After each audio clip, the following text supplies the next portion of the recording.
We will discuss this topic in the next few minutes with the foreign policy analyst, Mr. Andrei Schwartz. Good morning. Thank you for your intervention. Good morning. Thank you for the invitation. How do you see Donald Trump's statements?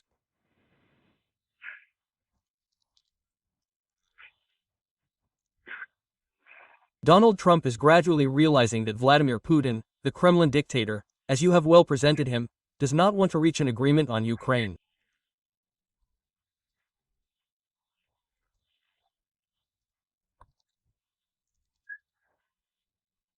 He still wants to occupy the whole of Ukraine and finish this project of independence of the Ukrainian people.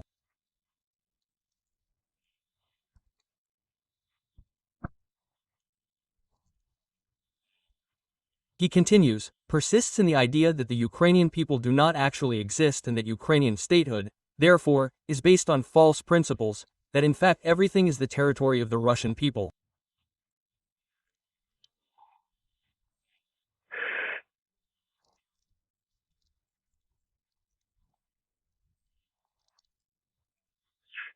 And again, Donald Trump, through this statement, shows us, a little bit, for all of us, a look inside himself, Donald Trump, regarding what he understands that Vladimir Putin feels and wants to do, namely that he understood that he wants to continue the war.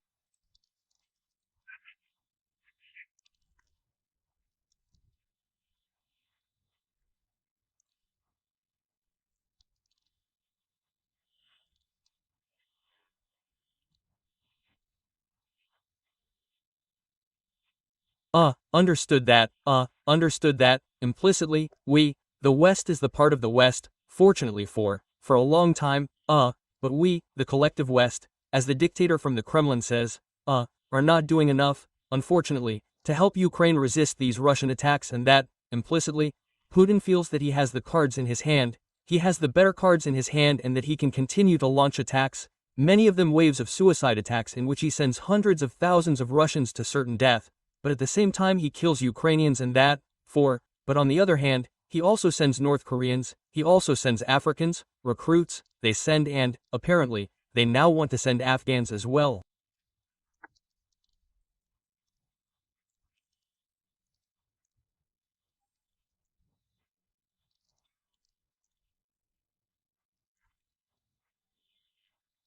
They made apparently, an agreement with the Taliban government in Kabul.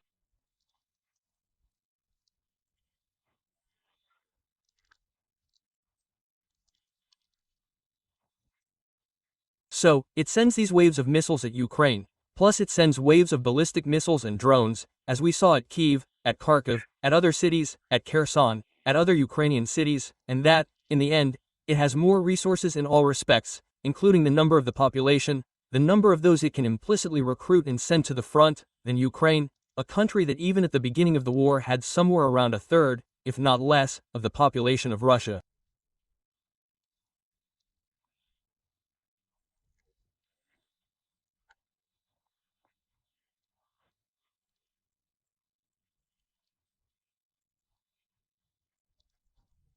Not to mention the military resources, because through that agreement, we remember from the 90s, from Budapest, Ukraine gave up a good part of its military structure, not just the nuclear one that it, destroyed, and part of it was taken over by Russia, as if it had guaranteed, along with Great Britain and the United States, that it would defend Ukraine.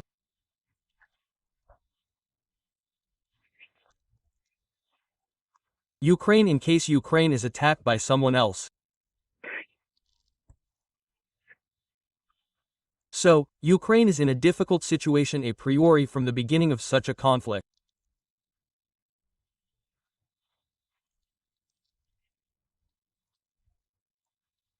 But it is in a difficult situation, especially since some in the Trump administration have expressed the opinion that military aid should be delayed by many in Europe.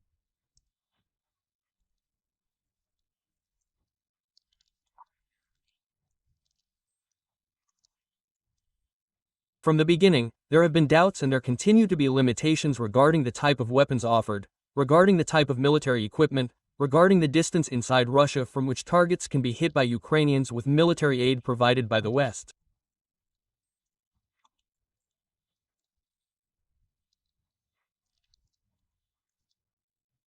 These limitations on Ukraine endanger Ukraine, but they also endanger us. Let's not forget that Russia is trying to make the junction and reach us at the mouths of the Danube with the occupation of Ukraine, so to be on the border of Romania. We must prevent this from happening. Thank you very much for your analysis and expertise, Mr. Andrei Schwartz, Foreign Policy Analyst.